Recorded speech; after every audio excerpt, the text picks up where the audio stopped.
Welcome to Crossroads. Widespread fraud has been uncovered in the food stamps program, and the Trump administration, well, they have a plan to fix it. Also, in other news, the United States is planning for possible broader strikes in Venezuela. They're saying it's not going to be a war. It might be. We'll see. This is against Venezuelan cartels, which are now designated also now as a terrorist organization. New update on that. Also, on another topic, it's being reported that some Canadians are being pressured into medically assisted suicide because they're being denied other forms of health care, and they call suicide health care. Also, I'll be talking about these topics a lot more today. So before we get started, my new documentary, Truth Under Fire, The Framing of Charlie Kirk, it comes out tomorrow, so be sure to check it out. It's completely free to watch. All you need to do, register on epochtv.com, EPOCHTV.com. It's been a lot of work making this. We interviewed a lot of great people, Benny Johnson, Andy No, a lot of wonderful people on there.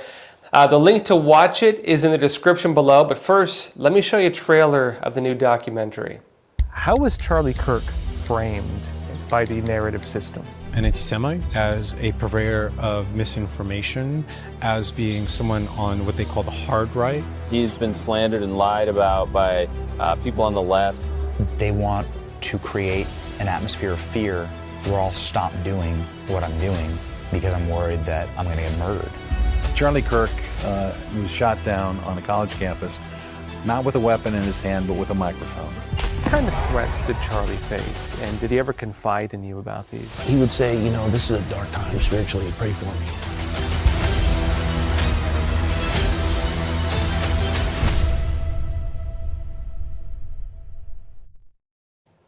Now, not only that, I'll also be hosting a special live Q&A on the documentary at 9 p.m. Eastern tomorrow. It's in addition to the normal show, so join me for the normal show and then again at night. And I will see you all there. The link is in the description for that as well. Now look, jump into the stories today. Big stuff happening. Widespread fraud has been uncovered in the food stamps program, actually on a lot of levels. The Trump administration, they say they're going to fix it. They have a plan for it, and they've now announced that plan, in fact. This is the Supplemental Nutrition Assistance Program, SNAP, briefly paused during the government shutdown, and during that time, well, people looked into it, and reports emerged that there is very, very, very broad fraud taking place in the program, including a large number of illegal aliens getting SNAP benefits on the American tax dollar. Now the program is moving again, while plans are in place to get rid of at least most of that fraud. Probably not all of it, but most of it, right? Daily Wire says this: at the center of this initiative is a major requirement announced by Agriculture Secretary Brooke Rollins. Millions of low-income Americans and non-Americans will be required to reapply for food stamp benefits regardless of whether they are already enrolled, have been long-term recipients, or have recently completed eligibility reviews at the state level. So everybody has to reapply. And during that reapplication process, well, the idea is they can say, well, you're already registered in 3 states. Well, you're an illegal alien. Well, I just don't think you need it, frankly. So everybody has to re-register for it if they want to keep getting it. Now it says this: Rollins has recalled that on the day she took office, she sent a letter to all 50 states saying that the federal government had never asked for the data before, but that it now needed the personal data, including names, dates of birth, social security numbers, and addresses of SNAP recipients. Meaning, hey, let us know who's on SNAP. It's a federal program. We just want to know who it is. And she said on X that she sent the letter so we could make sure illegal immigrants were not getting benefits meant for American families. And she added, quote, the Democrat Party has turned its back on working Americans and built its entire strategy around protecting illegal aliens. She says they know if the handouts stop, those illegals will go back home. And Democrats will lose over 20 seats after the next census. Important note on this. So Donald Trump is ordering a new census. This is where they go and count the number of people in the United States and say, well, how many people in each state which means also how much representation do you get in the House of Congress, and also how much federal money do you get. The problem is they don't differentiate between citizens, non-citizens, and whoever else. So if a state had brought in 1 million illegal immigrants or whatever else, visa holders, all of those people are counted as the population, meaning that state will get additional money from the federal government and additional seats in the House. Republicans are actually saying now that if they redo the census and make it so they don't count non-citizens or illegal aliens even, Democrats are going to lose at least 20 seats in the House, meaning Republicans basically control the House indefinitely, unless something big happens. 20 is the low estimate. Some put it much higher than that, but that's still a big deal. She also mentioned that after she sent out requirements, hey, every state, let me know who's getting SNAP. Most Democrat states did not actually respond to it. They refused to provide the federal government with the information. Now, it continues stating this, though. The administration argues that this mass reapplication process is essential to combating what it calls systemic fraud and error in SNAP. It says by reprocessing the entire recipient population, officials say they hope to remove ineligible participants, strengthen data accuracy, and reduce government spending. It notes as well that by replacing the mandatory reapplication requirements at the center of the reforms, the administration seeks to redefine SNAP as a program reserved only for those who can clearly demonstrate acute need, reflecting a broader shift towards stricter eligibility enforcement. So if you're able-bodied and you don't feel like working, you might not get SNAP going forward. If you're not an American citizen, you might not get SNAP going forward. If you're registered in multiple states, you also might not get SNAP going forward. Now, look, in addition, Rollins also recently noted that around 186,000 people were on the system, but they were dead. So a lot of dead people were collecting SNAP, and they were actually still getting money for their food stamps despite being dead. Also, the Deputy Secretary of the Department of Agriculture, that's Stephen Vaden, he also noted that the agency is looking into whether the funding for SNAP is going within different states, because he noted that some of the fraud that they have actually uncovered, it's being committed by people basically gaming the program, and they're registering for SNAP in multiple states. Now look, being fair, you could say, hey, well, maybe someone was on SNAP in one state and they moved to another state, and they just never bothered to unenroll, and who knows how it works, right? But he noted they had a case where people are getting like 6, 7, 8 different states. He noted one case where a person had over $50,000 loaded on the electronics benefit card. One of the reasons for that is the money rolls over. So if you don't spend it, it just keeps building up. And people use it like currency. Sometimes you might go to the store, the cashier will register, ring you up on SNAP and give you back cash, and they'll just give you the full amount. Or in some cases, people ring up something and they buy it for someone else. Hey, let me buy your groceries, just give me cash. And a lot of people do that. And so they just kind of game the system. Not saying everybody, but they're gonna be getting rid of a lot of the ones that don't need it. Now, on another topic, the United States is preparing for broader strikes against the Venezuelan cartels. And there's some pretty big updates on this. I'll be talking more about what this is going to entail after we come back from a quick break. All right, just a pause here for a super quick moment. You are, of course, watching Crossroads with Joshua Philipp. I'm just here to share a message about American Hartford Gold, my own personal gold and silver bullion dealer. Now, obviously, the recent tariffs have made the markets super turbulent and volatile. With every new piece of tariff news, the markets seem to either crash up or crash down. And of course, it's worth mentioning that these conditions don't only affect Wall Street. They affect all of us through our investments and our retirement accounts. That's why I'd like to introduce you to a company that I trust and I myself use to secure my own savings, American Hartford Gold. They specialize in helping Americans move our assets into something tangible, into something you can actually hold, which is physical gold and physical silver, two precious metals that act as a hedge against all those decisions being made in Washington, D.C. They have an A+ rating with the Better Business Bureau. They have thousands of 5-star reviews, and they make the whole buying process super simple. Your metals can be shipped directly to your door, or you can transfer your current retirement account to a tax-advantaged gold IRA. And the best part is that right now, American Hartford Gold is offering an exclusive offer. When you call them today and you mention the name Joshua, you could receive up to $15,000 in free silver with your initial investment. Take advantage of their special offer. You can either just call them at 877-260-2764 or text Joshua to 65532. All their information will also be down in the description box below. And now, back to Crossroads. Welcome back. The United States is preparing for broader strikes against Venezuelan cartels. And in the lead up to this, well, they did something else. They've now designated the cartel, which they say the government in Venezuela is part of, as a foreign terrorist organization. So just explaining what this means, the Trump administration has now designated the Venezuelan government as a foreign terrorist organization. That's huge. And why is that important, you might ask? Well, it's because it will increase the federal authorities' scope and ability to target a foreign terrorist organization, which is now the entire, basically, government of Venezuela. The State Department says this: the Department of State intends to designate Cartel de los Soles, which is the Cartel de Suns, as a foreign terrorist organization effective November 24, 2025. It says based in Venezuela, obviously because it's the government.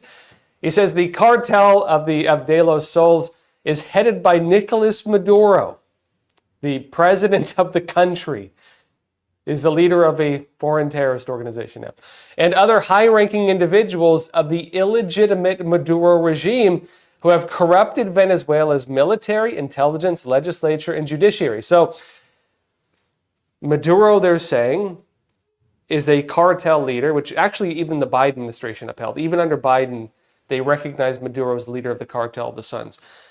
But they're now saying that the president of Venezuela is also a terrorist leader, as are many people at the head of his administration, meaning they can kill them. They can blow them up and just call it counterterrorism. Now, note this. Neither Maduro nor his cronies represent Venezuela's legitimate government, which the Trump administration and even the previous administration under Biden, they recognized Juan Guaido, who is currently in exile, as the official leader of Venezuela. So they recognize a government in exile, and they recognize the Maduro regime as the unofficial governing body, which is a cartel, and very soon a terrorist organization. Now, they say that Cartel de los Soles, by and with other designated FTOs, foreign terrorist organizations, including Tren de Aragua and the Sinaloa Cartel, are responsible for terrorist violence throughout the hemisphere, our hemisphere, as well as for trafficking drugs into the United States and Europe. They say the United States will continue using all available tools to protect our national security interests and deny funding and resources to narco-terrorists. Now, what does that mean? When you designate somebody as a terrorist, what does it mean? It means you can go after their finances, you can deny them banking. Anybody who supports them is then guilty of, again, supporting a terrorist organization. You can also face financial punishment for that. So if Russia steps in, which we're talking about, if China steps in, which we're talking about, if, like another country in the region steps in, the American government can actually sanction the businesses, the banks, anything involved with that, because they're giving material support to a terrorist organization. Anybody who trades with them, anybody who cooperates with the government, like the implications of this are very broad. And that's aside from the idea that they can basically also now blow them up using targeted anti-terrorism strikes and carry out military action with a lot less red tape. Now, in terms of Venezuela, the media is not framing it this way, but this was actually, for the most part, a bipartisan issue. Under the Biden administration, they also recognize Maduro as the leader of the Cartel of the Suns. They also recognize him as the unofficial leader of the country. They were also talking about regime change. Trump has taken that a bit further, okay? And now he's saying, look, I can also blow him up. I can destroy him. I can kill him, basically. And it's just taken out a terrorist, which, thanks George Bush, we have very broad powers to take out terrorists, okay? Now, look, as this happens also, the Trump administration is now looking into other options for military strikes in Venezuela. What an interesting correlation of timing. And in response, Venezuela is mobilizing its militia, not a full military, because they don't have one really, and some weapons to potentially push back, like, I don't know, shooting at fifth-generation fighter jets with Soviet-era AK-47s. Although the country's leader, Maduro, is saying that he would like to talk. He would like to have a conversation. Now, like, it's not likely Venezuela is going to have the ability to last very long were a war to take place. Even they're acknowledging it. They're pretty much aware that they don't have the capabilities to fight against a modern military, like not by a long shot. They're about as capable or less capable than Saddam Hussein during the Gulf War in terms of like military prowess. Now, like on that note, though, Trump has said that there likely will not be a war there, but they're talking about strikes. So just my take, I think what we're going to see, they'll probably launch targeted strikes against key people and assets tied in with the drug trade, the cartels, or terrorism, which could potentially even include some of the country's leaders, or maybe all of the country's leaders. I do not personally think Venezuela is going to have much in terms of capabilities to fight back, other than running. Now, on that point, the other big issue is foreign intervention, because this is where things could actually get pretty messy. The Chinese Communist Party is now more actively working to assist Venezuela, at least on the economic front. They were saying this. A lot of this was being said, though, prior to the terrorist designation, because once the terror designation goes through, if the CCP continues providing what they call material support to them as a terrorist organization, it means that their banks would face sanctions, their oil companies would face sanctions, their production, manufacturing, everything would face different types of targeting. It's possible the Chinese Communist Party could assist, though, with wartime manufacturing domestically within Venezuela, because you actually have a lot of CCP infrastructure there, thanks to the Belt and Road Initiative.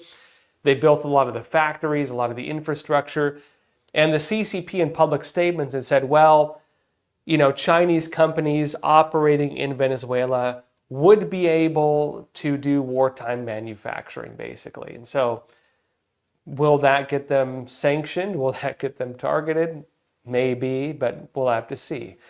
Trump is in conversations with the CCP, and they're making agreements, okay? Russia's also saying it's going to fully act, though, and this is as the United States positions itself again for broader operations in Venezuela. And this is important also, because if you remember, back in 2018, 2019, what happened, right? They had the elections in Venezuela. Trump was leading into the 2020 elections. He kind of had his hands a bit full at the time. Nicolas Maduro was accused of usurping power in the elections against what is now the government in exile. The Trump administration basically said Maduro, did not win the election. Maduro seized power. The alleged winner of the election fled the country. Trump was talking about intervening because you had mass protests turning into riots throughout Venezuela. Then what happened? Russia and China sent peacekeeping forces, quote unquote. They sent forces to Venezuela, crushed the riots, crushed dissent, and then sent a message to the United States. It was actually Russia that said it. Russia told the United States that if Trump intervened at that time, there would be bloodshed. The exact word was bloodshed. And Trump actually backed off. It's kind of forgotten history because it's back in like 2018, 2019. Trump backed off. And what happened from there? Well, here we are now. The Biden administration came in. They recognized also Maduro is not the winner of the elections. They recognized the government in exile. They also said he's the leader of the cartel of the Suns.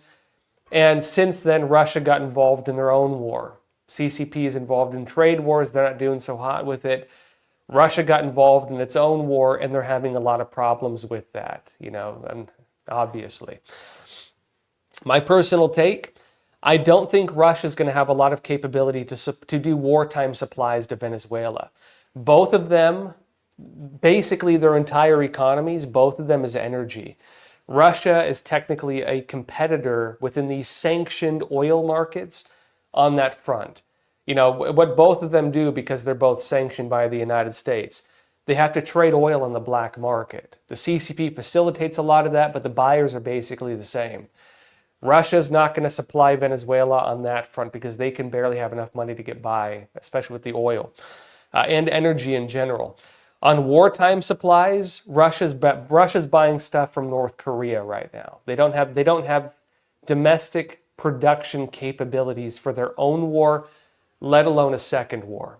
So I personally do not think Russia's going to be able to do much to support the war there, aside from the possibility of pulling strings on the intelligence front and maybe working with other countries, maybe North Korea, maybe the CCP through gangs could help facilitate arms trade.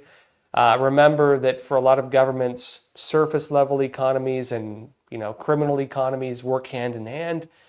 And for some of these countries like North Korea, a lot of their economy is purely black market.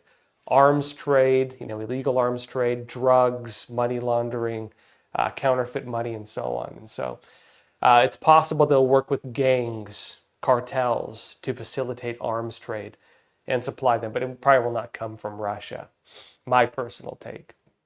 Now, speaking of foreign intervention, it has been revealed that the BBC in the United Kingdom, they doctored the speech that Trump made on January 6th when he was speaking at the Ellipse, saying we're going to go to the Capitol building and let your voices be heard. And they altered that video by skipping over 50 minutes and splicing together two clips to make it appear that Trump said we're going to go to the Capitol building and fight like hell. They did this in a documentary they aired. They've apologized for it. They've admitted guilt. But the BBC published this documentary last year. And again, they completely changed what Trump said by splicing together two clips that were over 50 minutes apart.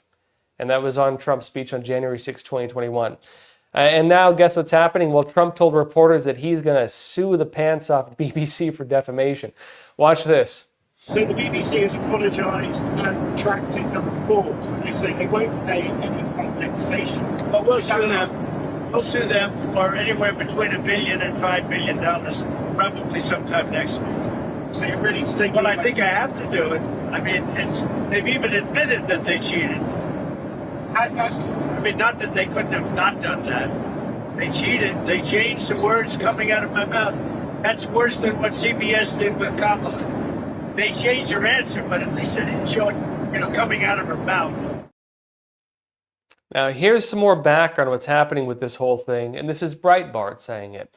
They said earlier this month, an internal BBC memo leaked by a former ethics advisor, awkward, revealed that a panorama documentary produced by the British state broadcaster had, quote, materially misled viewers ahead of last year's presidential election by splicing two sections of President Trump's speech on January 6, 2021 to make it appear as if he had called for his supporters to fight at the Capitol. Now, why is that important?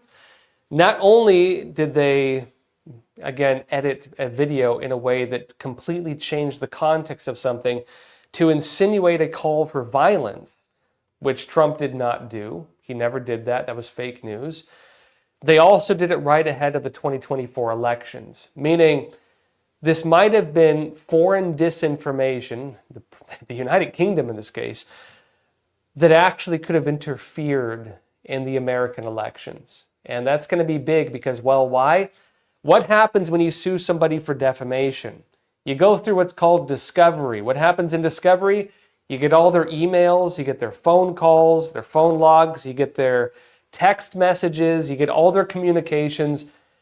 And if, hypothetically speaking, BBC was communicating with people in the United States who had the intent of spreading foreign disinformation right ahead of the 2024 election, well, that's going to look very bad on them. It's going to look bad on people here.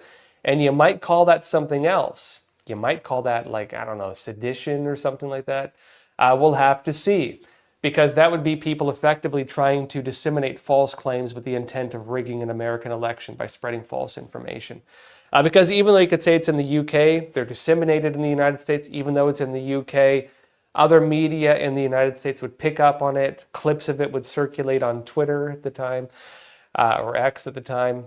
Anything could have happened on social media. Some people, foreign actors, might even taken those clips and then posted it everywhere intentionally. So the big thing with this is we're going to find out as this goes through. Now, it notes here, the memo further stated that BBC bosses ignored concerns over the doctored footage, meaning they allegedly knew about it, and had allowed the film to remain on the broadcaster's streaming service for a whole year. And that's a big deal because if it means that they knowingly did it, well, that meets the requirement to be called libel or defamation. Now it says, in the wake of the memo's release, BBC Director General Tim Davie and the CEO of News, Deborah Turness, resigned earlier this week. It's not looking so hot for them. Now, like that being said, there are other takes on this and how it could turn out. The Telegraph, also a UK media, said this: at best, the video editing is sloppy. They say at worst, the cuts are a deliberate attempt to harm Donald Trump's chances of winning the 2024 election. That's a pretty bad at worst, okay? If your worst possible scenario is that you deliberately, again, defamed somebody with the intent of trying to make it so they did not get elected president in a foreign country, that's pretty dang serious. It's even more serious because the BBC is like government funded, meaning it could be defined as a government operation if Trump wants to go there with it. But the Telegraph says this. They say a legal complaint in a U.S. court followed in tandem with a demand for a massive payout to make matters right, to sort it, as they might say. They say this scenario will be painfully familiar to the BBC, but it actually played out months ago at CBS. The plot thickens. Its sister network in the United States. And it says the broadcaster eventually agreed to pay $16 million to make its Trump problem go away. Meaning, well, will they settle and pay Trump billions of dollars after a lot of public apology? Well, we'll have to see.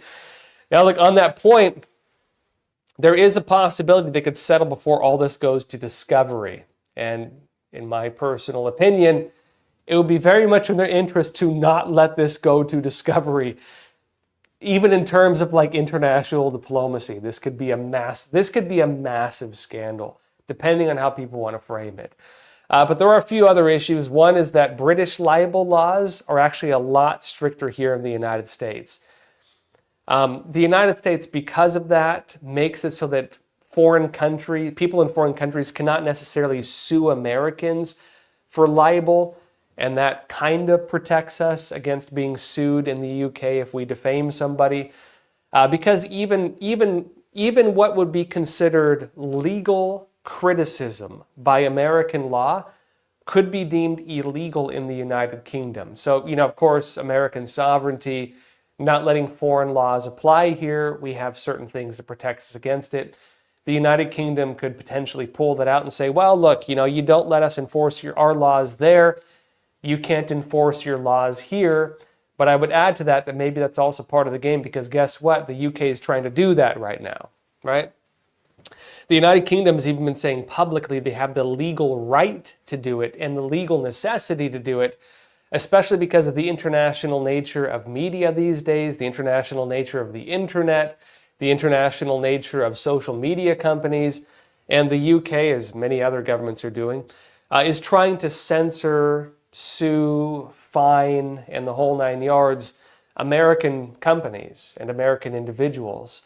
So if Trump says, hey, well, two can play that game, not only that, but hey, this is a state-run, government-run media, and you guys kind of tried rigging our election by doing this, or at least that was the possible effect of this, that's a pretty dang big deal. So we'll see how they deal with this, not just in terms of the lawsuit, but diplomatically, because this is going to be a diplomatic issue because BBC is state-run.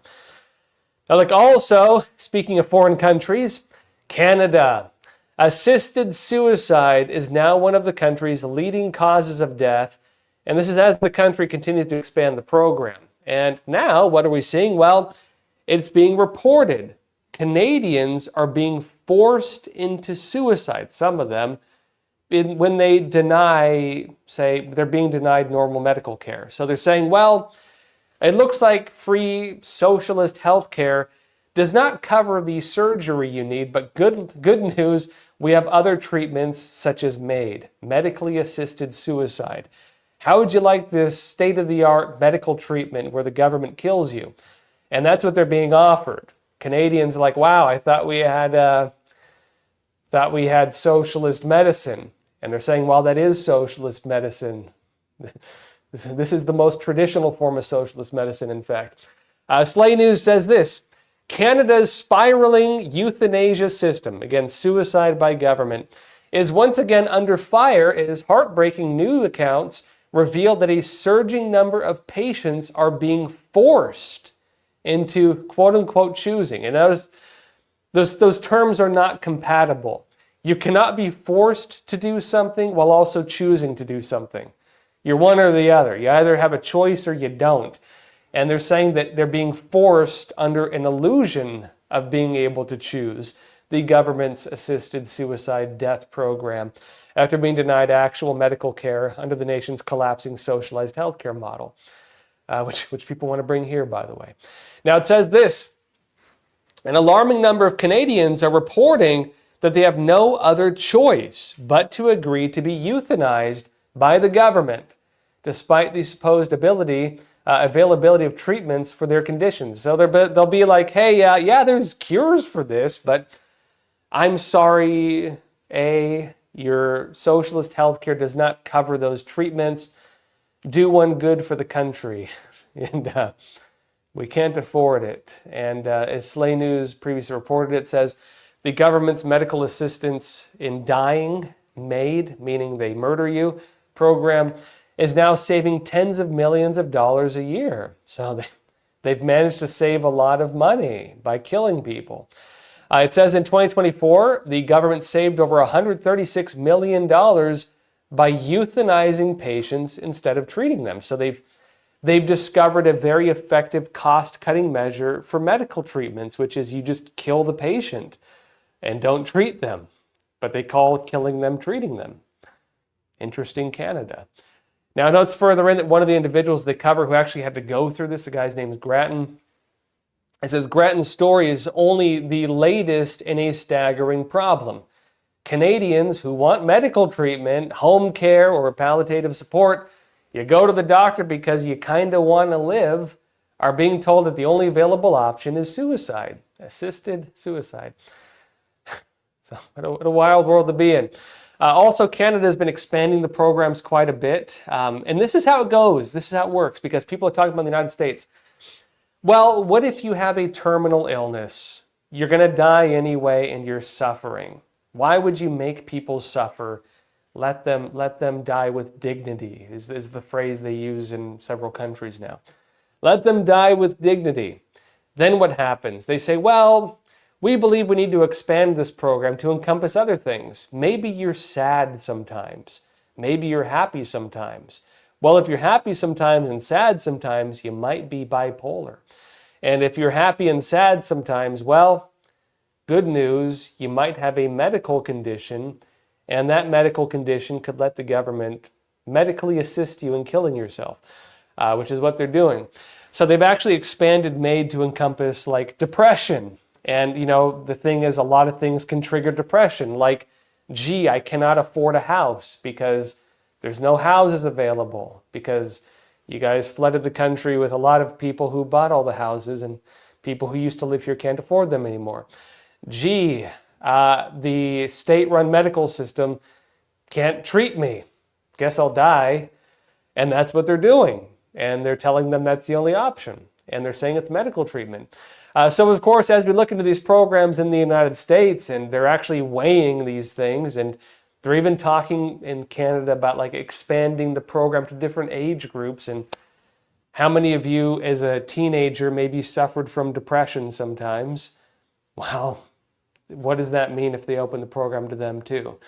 It has been the expansion of this program, and really I think a good view of what socialist medicine does lead to, because Most countries that have it now, the Nordic countries and otherwise, they're all doing it. And you're seeing pretty much the same patterns. They're trying to do it here too. That's it. Questions, comments, anything you want to talk about, leave it in the chat. Let's jump into some questions. So first of all, I apologize for the technical difficulties and late start today. We moved into a new office, so same set and everything, but we're in a new location, just having some issues getting it set up. Denise B., you're saying many politicians are not held accountable because most voters tend to only vote for or against a particular party as though it was a sports contest. Yeah.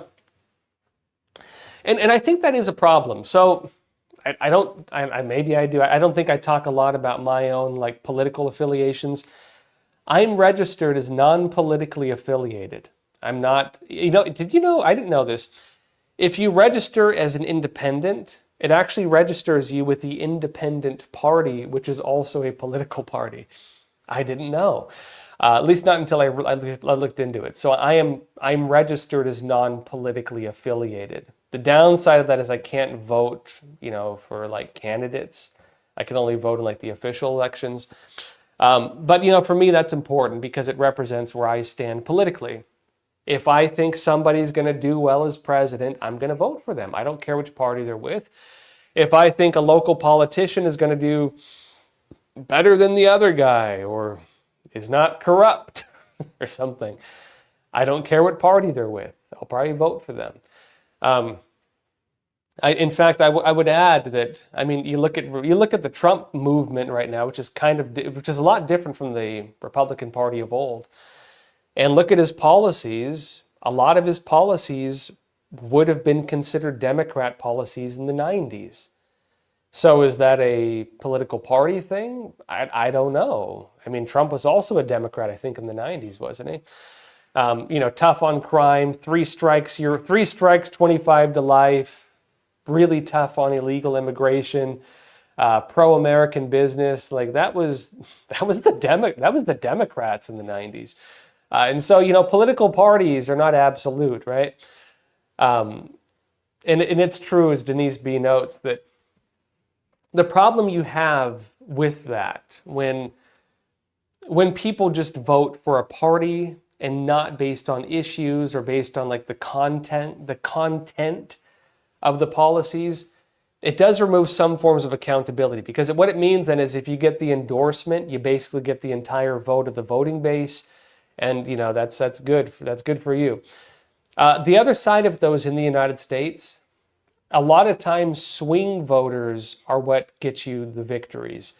It's the swing states, the purple areas, right? They call them the purple areas.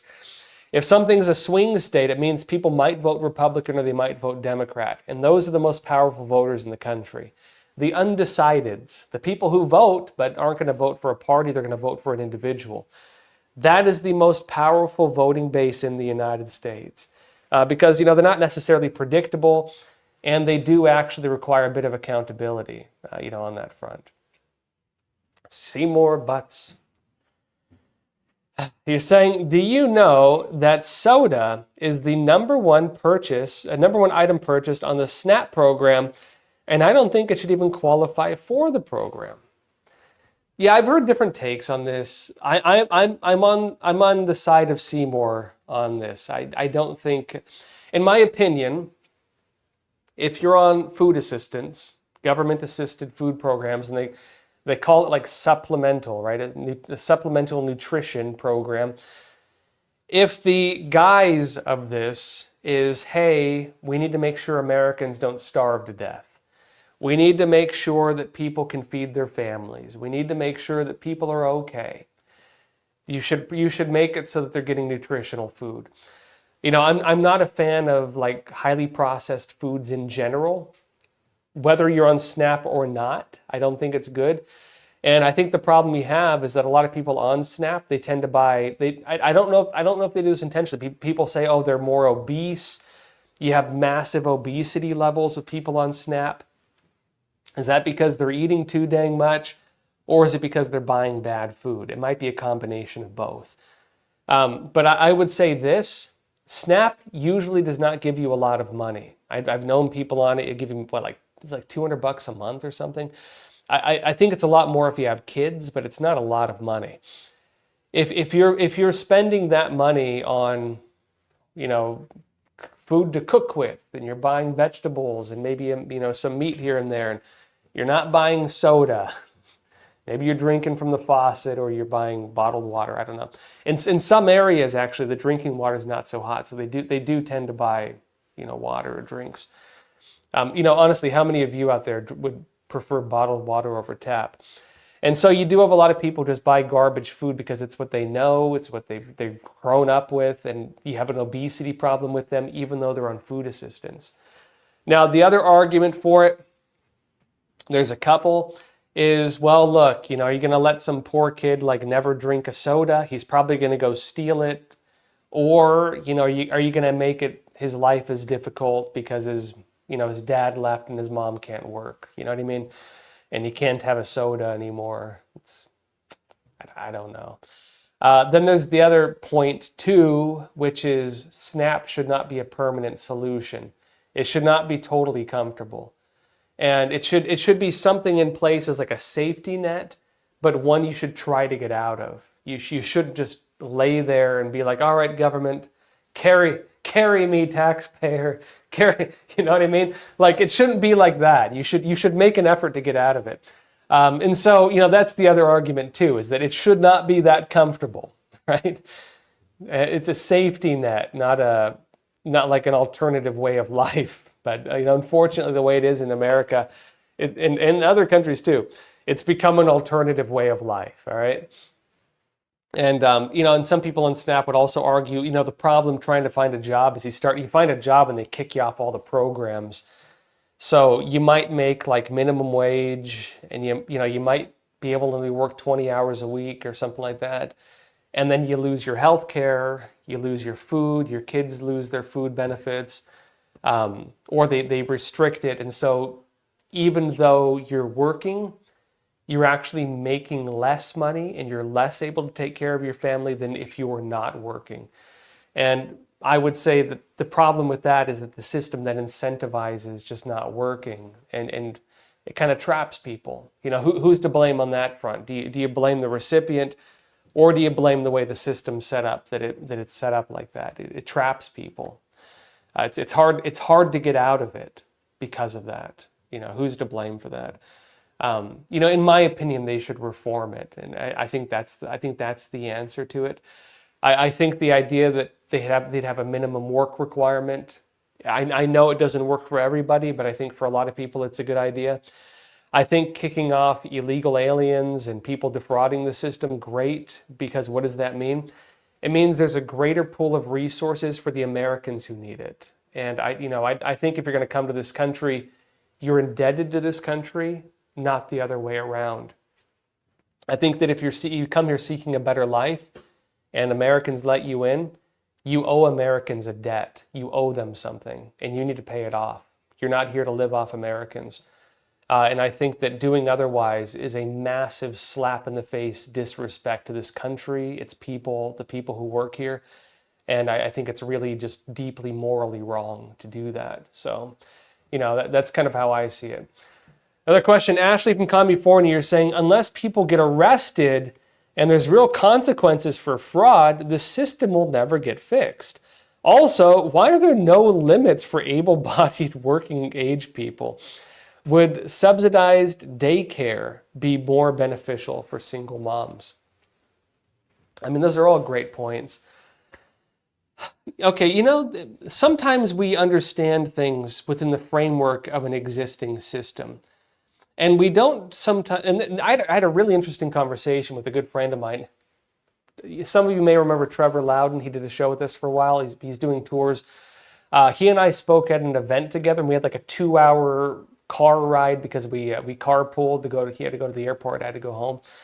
We were talking in the car for like 2 hours about, adoption and, welfare and stuff like that.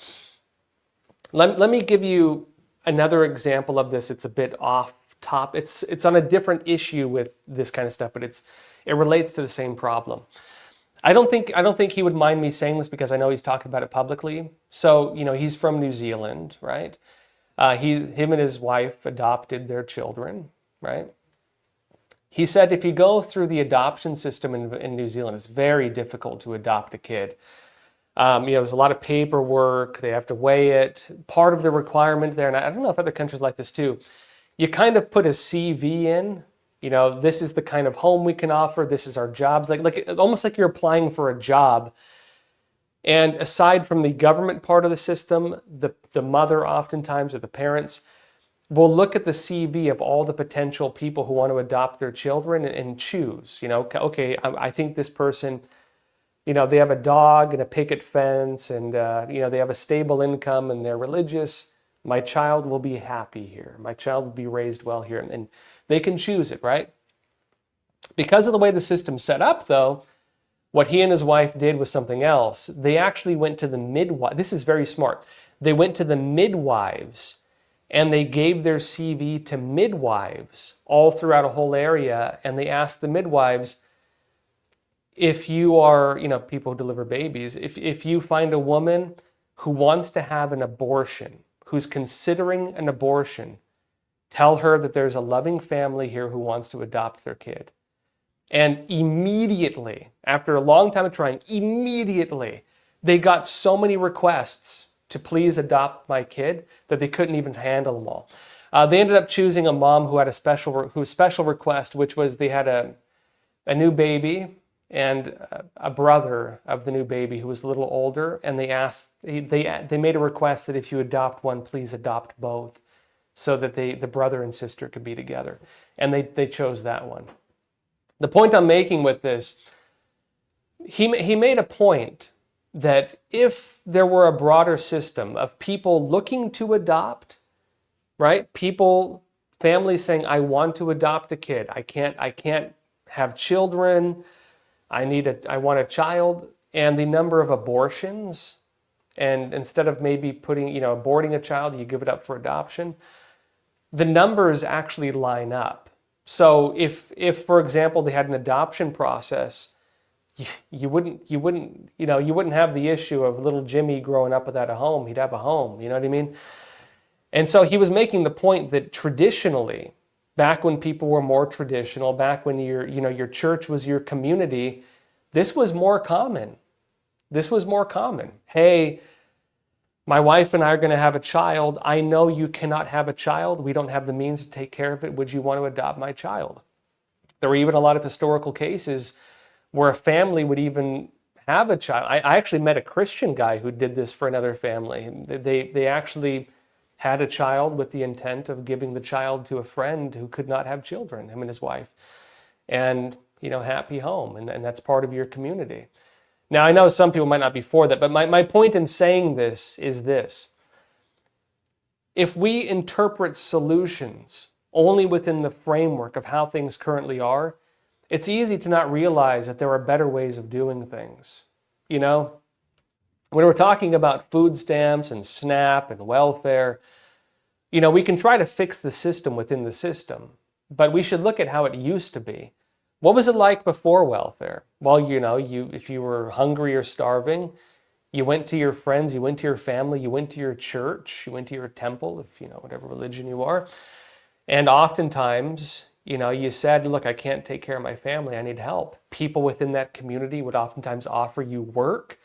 They'd offer you daycare. They'd offer you other services. And the community, and I'm not talking about socialism, I'm talking about socialism is stealing things from the rich and giving it to the needy, but oftentimes taking 90% cream off the top for the bureaucracy. That's not generosity. That's not community. That's not tradition, right? A traditional society was that kind of community, not a commune where you're forced or anything like that, but a community of people who share similar values, who share the same religion or otherwise, who support each other, right? And this is where a lot of even kids get confused about what socialism is. It's not being social. Communism is not the community. It's the opposite of it. It actually incites conflict and struggle. So if you want to talk about the way it would work Without these programs, that's how it would work. And what happens when, the generosity of your neighbor is pulling you out of poverty temporarily? Oftentimes you will have the feeling of gratitude and you'll want to improve yourself. And if you don't want to improve yourself and you don't want to work and you don't want to pull your own weight, then, nobody's going to be able to help you. And nobody's going to be able to help you even if the government could help you, okay? If you're like that, nobody's going to be able to help you. And so it gave an incentive to actually improve yourself. This kind of traditional society, you would have a want to stand up on your own 2 feet. And not only that, but even repay the generosity other people showed you. That is what a traditional solution would look like. And so, when we look at things only within the framework of a state-subsidized system that doesn't work, and look at how well the war on poverty went. It made more poor people, not less poor people. It created generational poverty. The war on poverty has been a disaster. It has not worked. At some point, we're going to have to acknowledge that, hey, it doesn't work, and maybe the solution is not solving it within the system. Maybe the solution is going back to what it was before, when people had to talk to their neighbors and, be friends with each other. You know what I mean? And then also you had a lot of just philanthropists and so on who maybe somebody didn't have anybody and you try to help them too. There was a different way of solving things back then. SD7, with the exception of widespread famine or, natural disasters, but traditionally governments, even going back to pre-Christ, like ancient Egypt and stuff, governments would actually have stores in place for, food relief in the event of a disaster. So that should not be confused with socialism either. Another question, SD731, you're saying reforming SNAP takes away one of the incentives to come here illegally. That too. Because what else happens? When you offer people an incentive to do wrong, they're going to do wrong. If you tell a woman, hey, have 5 kids with no fathers and you'll never have to work again for the rest of your life. You can live off welfare and you can live better than somebody working a full-time job. What's the incentive? Is it to work a full-time job and try to better yourself? Probably not. If you tell, some guy in a third world country, hey, not a lot of opportunity here. Yeah, we can offer you opportunity, but here's something else. If you come here, we're going to give you a free 5-star hotel. We're going to give you free food. We'll give you a free car, and we'll give you a lifetime of free handouts. Okay. You're coming from a country that doesn't have flushing toilets. You know what I mean? Your toilet is like a hole in the backyard at best. Okay. You go down to the river, you toss your day's garbage into the local stream, and you walk back and you say, you know what, maybe I'll keep walking to the American border and, go get those free handouts. A lot of people are doing that. And you're ending up literally with tens of millions of people doing that now. And so obviously if you tell people, hey, come here and I'm going to give you you're going to win the lottery, everyone's going to come and try to win the lottery. So again, if you give incentive to illegal activity, if you give incentive to bad behavior, you're encouraging it. You're encouraging it, and you're going to create more of it by encouraging it. And so what is the result of that? The quote-unquote solution to the problem is going to create more of the problem because you've subsidized the problem. I've explained this before, but I'll sum it up with this. Socialism is government subsidized failure. That's what it is.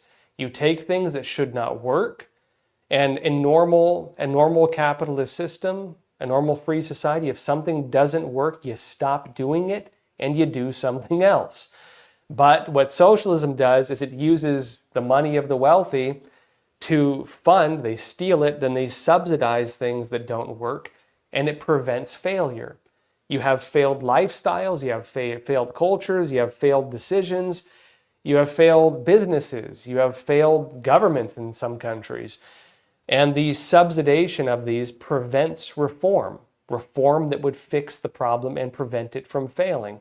But when you subsidize it, you're subsidizing the failure and maintaining a failed system. And that is the problem, right? I think if you're going to fix this, you need to get rid of the subsidization of failure. Get rid of socialism. And then you're going to have less of the problem because you're no longer subsidizing it. And then you start working on actual solutions to problems, things that have long-term effects and things that actually benefit society. All right, everyone, that said, again, special episode tomorrow for the documentary. So again, the new documentary I'm putting together, that is Truth Under Fire, The Framing of Charlie Kirk. It's going to be airing tomorrow night. And you can join me for that also for a special additional episode in addition to tomorrow morning. A live Q&A, 9 p.m. Eastern Time. So be sure to join me then. That said, thank you so much. I'll see you all soon. As always, please take care of yourselves, stay informed, stay free. Thank you.